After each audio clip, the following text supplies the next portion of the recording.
وذا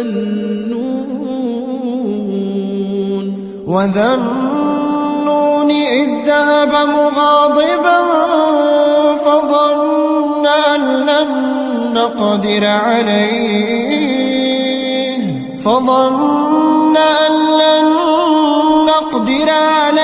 فنادى في الظلمات أن لا إله إلا أنت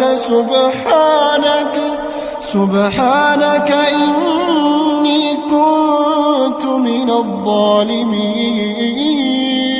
فاستجبنا له ونجيناه من الغم وكذلك ننجي المؤمنين.